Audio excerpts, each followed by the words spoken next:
भारतवर्षर यशस्वी प्रतिरक्षा मंत्री सम्माननीय राजनाथ सिंह जी को अनुरोध करुच्ची से तांकर अभिभाषण रखवे। सम्माननीय राजनाथ सिंह जी।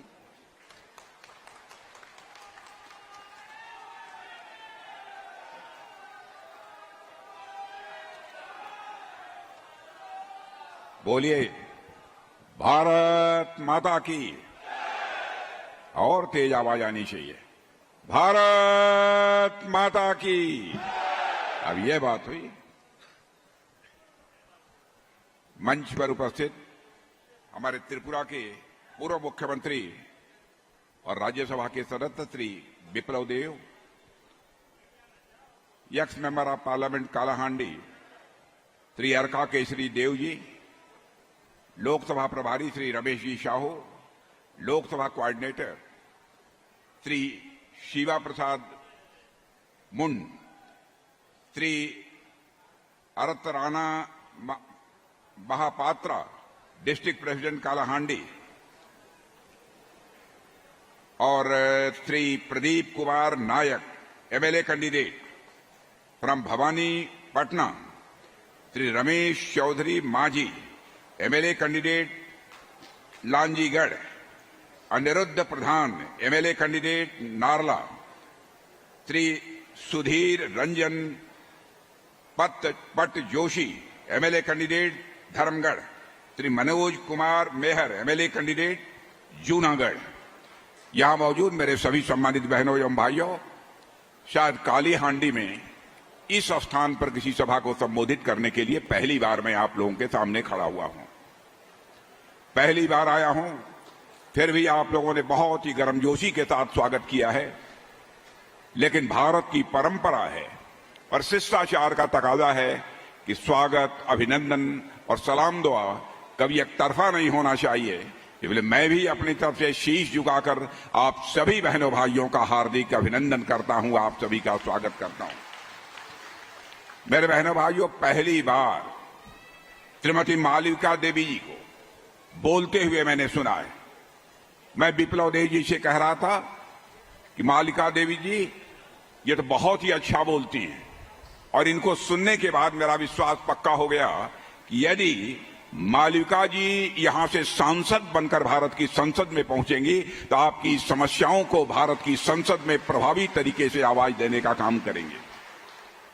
आज यदि मैं यहां पर मौजूद हूं, यह बाबा जगन्नाथ की यह धरती है और साथ ही मां माणिकेश्वरी देवी की यह धरती है।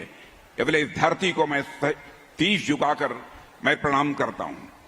मुझे यह बतलाया गया है कि यह शहीद रेंडो माझी जी की भी धरती है, और इतना ही नहीं, श्री जगदीश प्रसाद जोशी जी की भी धरती है।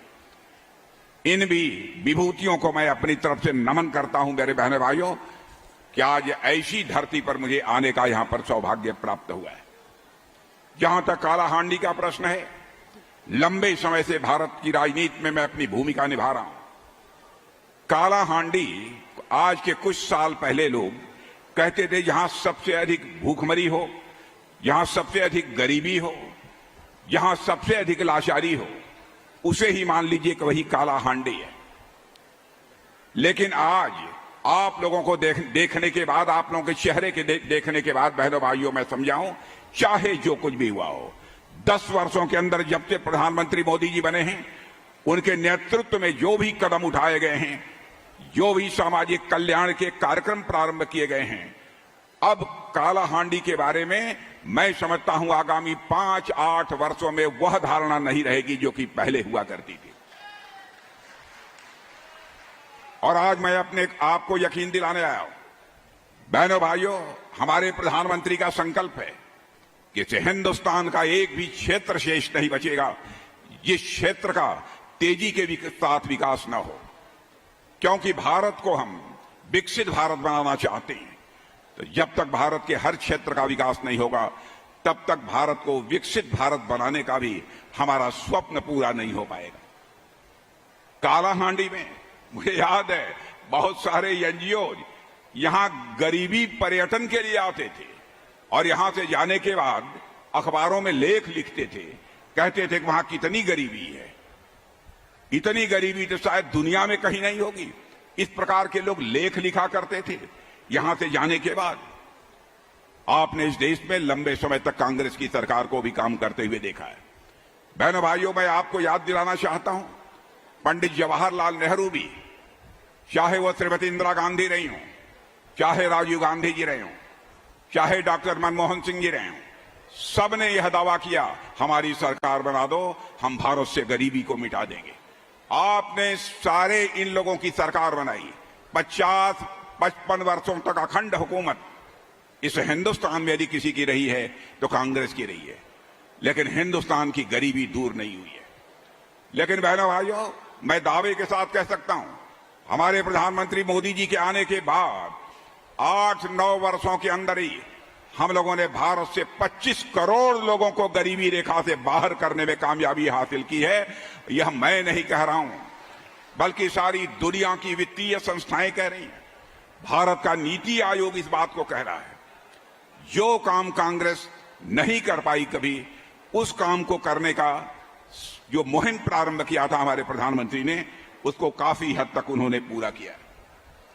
जहां तक समाज कल्याणकारी योजनाओं का, सोशल वेलफेयर स्कीम्स का प्रश्न है, मैं आज आपको यह कहने के लिए आया हूं, मंत्रिमंडल का एक सदस्य होने के नाते, पार्टी का एक वरिष्ठ नेता होने के नाते आपको मैं विश्वास दिलाने आया हूं, मेरे बहनों भाइयों, और इसलिए भी विश्वास दिलाने आया हूं, जो चुनावी घोषणा पत्र तैयार हुआ है उस कमेटी का चेयरमैन मैं ही था।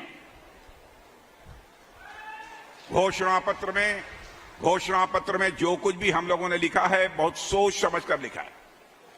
हमारा ये चरित्र है कि हम जो कहते हैं वो हम करते हैं, हमने करके दिखाया है। मैं आज आपको कहने के लिए आया हूं बहनों भाइयों, 10 से लेकर 15 वर्ष के अंदर हिंदुस्तान में कोई भी गरीब शेष नहीं बचेगा, यह मोदी की पक्की गारंटी है।